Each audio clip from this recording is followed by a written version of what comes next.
It's Friday then. It's Saturday, Sunday. What? It's Friday then. Saturday, Sunday. What? Yeah, it's okay.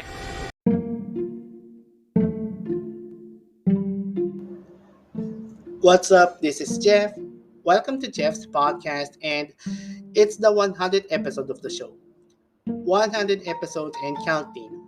And for those who are listening to Spotify or watching on YouTube, thank you so much for supporting. And this is the first time that I started working on the podcast, which is like back in January 2021. I haven't experienced making a live stream, but I experienced making a podcast.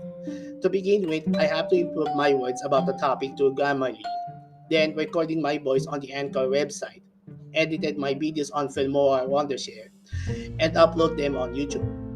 I haven't experienced becoming a live streamer since I have a webcam, and I haven't started making a live stream to social media pages like Facebook or YouTube. This is my first experience making this show. To all the Facebook friends you've listened to or watched, I'm going to give a shout out. Shout out to the founder of Anizone, Mr. Michael Kaicho Chua, founder of UEGL Philippines, Ms. Mayo Macheri, Mr. Kielse of Joji TV, Mr. Norman Carpio of The New Norman, Mr. Earl Maghirang of The Fanboy Seyo, and Mr. Jobit Ryan of Jobs TV and co-host of Pinoy Cosplay Podcast. Plus podcasters, viewers, and the fans, thank you for your support, and I'm looking forward for the upcoming views in the future seasons or episodes of the show.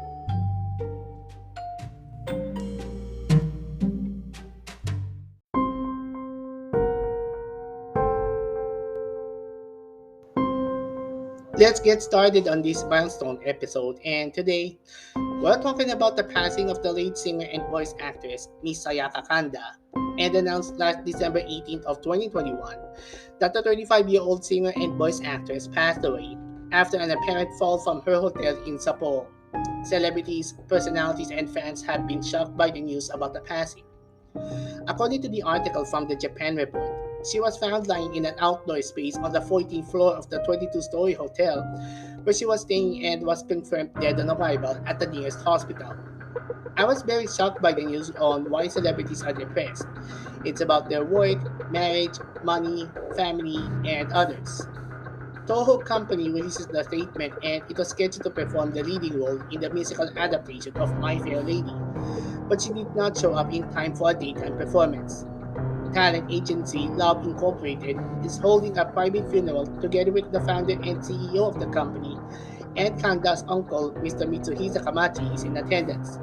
The agency stated that she has a severe blunt trauma caused by falling from her hotel room in Sapporo, but that there were no suspicious circumstances surrounding the fall itself, implying that previous media reports of suicide can be ruled out.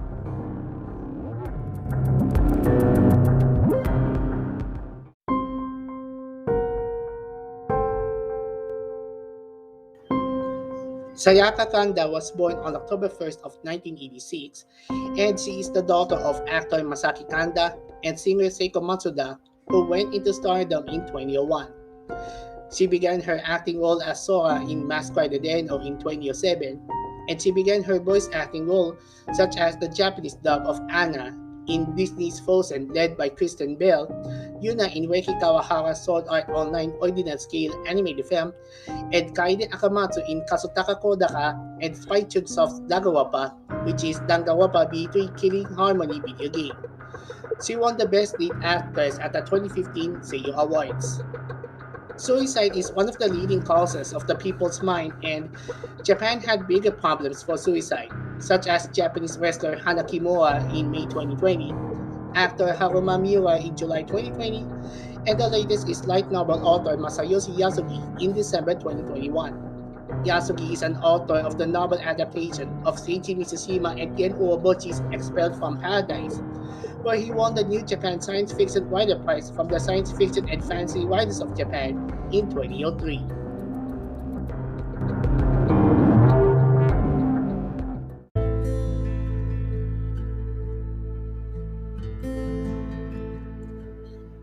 Despite the number of COVID-confirmed cases around the world, including the Philippines, the number of suicide rates continues to rise.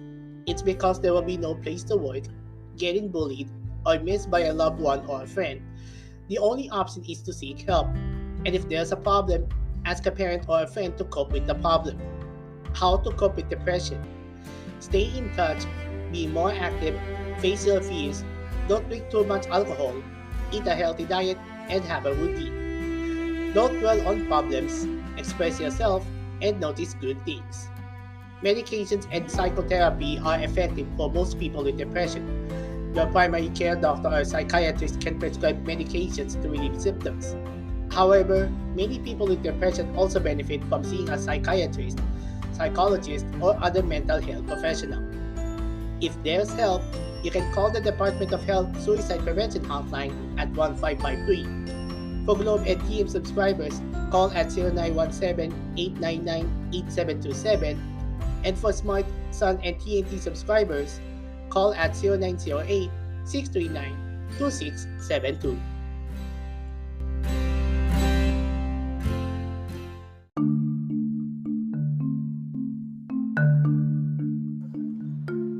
Our next topic for this show is about No Way Home PH.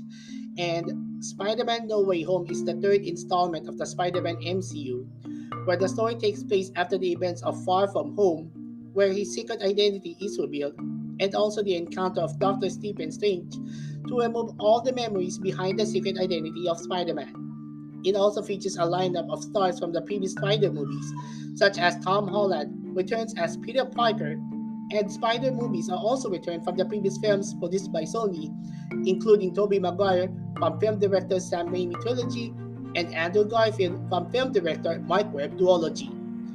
The third installment of the Holland John Watts film, where John Watts is directing the film, has been released in different countries, including the US, but in the Philippines, they released it on January 8 of 2022, which is only a few days away, and some of the fans are already uploaded their torrent sites as seen on the web, including Wikipedia. I saw some of the comments and angry reactions from Columbia Pictures Philippines Facebook page, and they received an apology for the moviegoers to release the film because of the delay. Marvel movies such as Shang-Chi, Black Widow, and Eternals are already released here in the Philippines after the US release, as well as other films such as DC Comics' Wonder Woman 84 will get their movie screening in the US, but they'll screen it on HBO Max in the US and HBO Go in Southeast Asia, including the Philippines. Most of the movies such as Star Wars released for a limited time screening before the film festival. Also, the fans also blamed that they'll release Meta Manila Film Festival movies when the movies will be screened on Christmas Day until January 7th of 2022, and they'll focus on Philippine movies. Moviegoers are not interested in watching Meta Manila Film Festival because of the acting, the actors, the staff, everything. But filmmakers are doing their best to improve the film quality, and they want to work things out. I suggest that moviegoers will support Filipino films rather than foreign films, not even waiting for the release of foreign movies right after the film festival.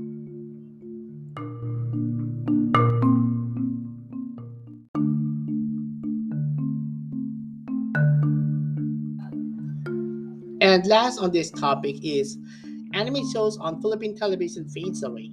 And A to C and Kapamilya channel, which is formerly known as ABS-CBN and TV5, have already aired anime titles such as My Hero Academia and Cardcaptor Sakura Clear Card. But GMA aired non-Japanese anime shows because of the tightly strict restrictions from the MTRCB. Anime fans want to air new anime shows on GMA, but licensing for the anime to be aired on Philippine television is expensive. You can check out the previous episode, which is the 81st episode, Grammar Words and Stealing Videos. I saw a page which is nicknamed Anime Religion and Facebook user Nathan Dragon, which is a Pretty Cure fan, who posted negative comments against Philippine UHF TV networks for not airing anime shows, including new anime shows on Philippine television. Most of the anime shows, including new titles, are aired on anime streaming websites such as Netflix, Muse Asia, and Anyone, and they are handled by licensing companies before airing it on the website after the Japanese airing release. In the Anime Pilipinas article back in February 2014, the article told that there is nothing wrong with following, adapting, or emulating cultures from nations, but sometimes adapting too much or emulating it loses their cultural identity. They have different identities and heritage. They have traditional and cultures that are unique in a way that other countries try to look up to. I think a person or a group should realize it by now, even if you're an anime fan or a different kind of fan. I think it would be better to watch anime shows on the internet rather than airing on Philippine television. There are a lot of different cultures to look out for, and if you want to air anime shows on Philippine television or build your own anime channel, you have to earn a big buck for a budget, including building your own anime licensing company and building your own anime channel. For building an anime channel, they have to find a UHF signal by the NTC or the National Telecommunications Commission and follow the guidelines from the MTICB or the Movie and Television Review Classification Board.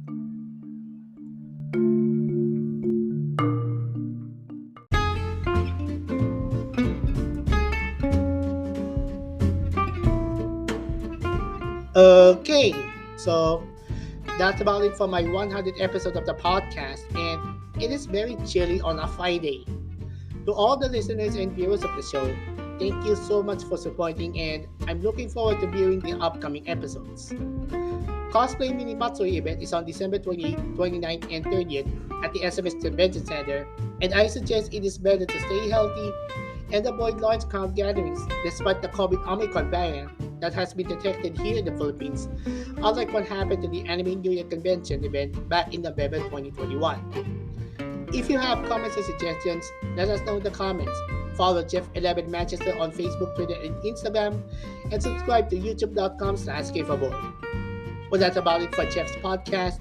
This is Jeff. We'll see you in the next podcast, and remember, stay healthy and stay safe in the upcoming events. Merry Christmas and a Happy New Year in 2022.